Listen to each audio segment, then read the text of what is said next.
Good morning, guys. In this video, we will start a new method to construct the shear and moment diagram.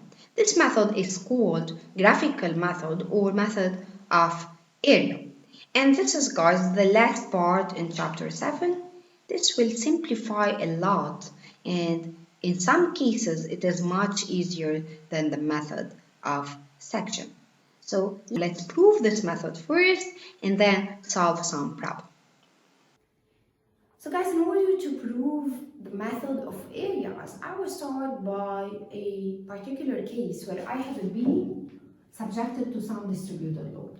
And what I will do a cut at x and a cut at x plus dx. Now I know, guys, that in the method of cut, you will first of all do a cut and then apply the equations, then second do another cut and apply the equations. Now here, guys, in order to prove this method, I do a cut at x and a cut at x plus a differential x. Like this is, for example, my finite volume, and I need to show all the forces on this finite volume so that this will be my free body diagram. Now what are the forces exerted on this finite volume? Basically, guys, if I take this part, then this should be the right part of my cut, which means V should be what? Upward, and M will be clockwise. Now, if I take this cut at x plus dx, and since I'm taking the left part of this cut, then V should be downward here, and M should be counterclockwise. Now, guys, since this V is at the cut x, I will call this V and this M. Now, since this cut is at x plus dx, I will call this V plus dV and this M plus dM. Okay? And I know that the length here is dx, and I still basically have the distributed load of intensity omega. So what I'm gonna do, since this is now my free body diagram, I will apply the sum of forces is equal to 0 and the sum of moments is equal to 0. My sum of forces in y direction is equal to 0 will give me what? It will give me, guys, plus V minus V plus dV minus omega times what? Times this differential dx is equal to 0. And this means, guys, if I do the simplification of V with minus V, this means that minus dV is equal to omega dx, or in other words, guys, dV over dx is equal to minus omega, and this will be my first relation between the shear force and the intensity. So guys, this means that V is equal to the integration of minus omega dx,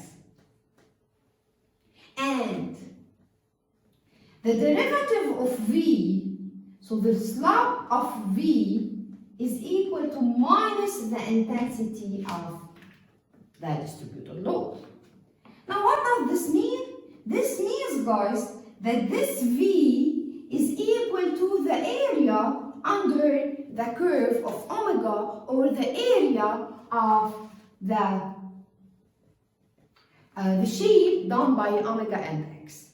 So guys, from this relation, I can say that if I need to find delta V between a certain x and a certain x plus dx or x plus delta x, what I should do is to find the area under omega.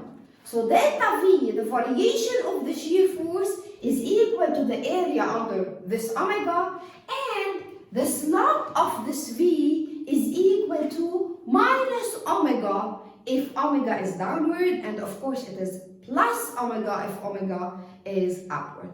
So guys, these are the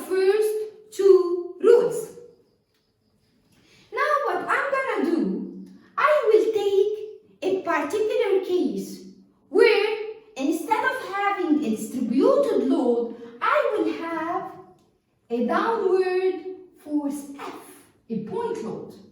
So as I said, this should be V and this should be V plus dV. In this case, guys, V minus dV minus F is equal to 0, and this means, guys, that dV should be equal to minus F, or the variation of the shear force will be equal to this point load times minus 1, or is equal to minus F. And this means, guys, that if I have a downward F, V will drop down by the same value of this F, because delta V is equal to minus F. So the shear force will drop down, since it is equal to minus F, it will drop down by the same value of F. Now, if F is upward, so if F is upward, V will jump by the same value of F, because in this case, delta V will be equal to plus F. So guys, right now, these are the rules. First of all, I know that delta V will be equal to the area under the curve of omega, and pay attention, guys, delta V is equal to minus this area, so this area is algebraic. So delta V is equal to minus the area under the curve omega if omega is negative, or delta V is equal to the area under the curve of omega if omega is positive. The second rule is that the slope of V should be equal to omega. The third rule, that if I have a point load, then V will drop down by the same value of F if F is downward, and it will jump up with the same value of F if F is upward. Now what about M? The same procedure will be applied to the equation of the moment. So I will say sum of moments around, I will choose, guys, x plus dx to get rid from V plus dV is equal to 0. And this means basically, guys, that M minus dm, so I'm taking this as my positive direction, the clockwise, plus omega times dx times the distance. So this is the resultant omega dx. The distance should be dx over 2. And I still have this shear force because I'm taking the sum of moments here. So plus V dx is equal to 0. Now if I do the simplification, and if I get rid, guys, from this term, because in fact this will give me the x squared over 2 that is neglected, because the x is very small and the x squared is much smaller than dx, so I can neglect this term basically compared to dx, alright? So what I will have, guys, basically that dm is equal to, this dm will be equal to v dx without a minus sign. From this relation, guys, I can have two conclusions. The first one is that delta m will be equal to the integration of v dx, and this relation is very similar to delta v is equal to the integration of omega dx, and that dm over dx is equal to plus v. Now, of course, guys, again, from this relation, I can say that the variation of m, and this is, guys, the rules for the moments, the variation of m is equal to the area under V, under the shear force, and that, guys, the slope of m, or the derivative of m with respect to x, is equal to the shear forces. Okay? So, guys, they are very similar to the shear force with omega. Alright? Now, guys, let's take two particular cases. The first one, if I have a moment at a certain point on this dx. So I will call this m1, and I will assume that this moment is clockwise.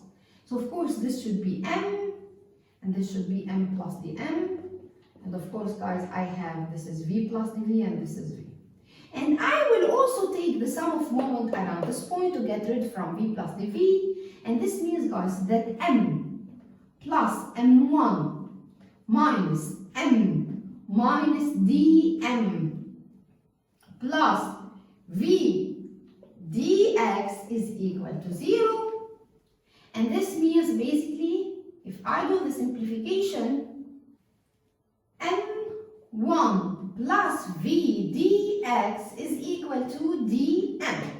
Now guys, here I can also simply, or I can neglect this term compared to M1 because this term has dx and dx is very short. And this means, guys, that dm, the variation of m, will be equal to m1 if m1 is clockwise. Which means what, guys?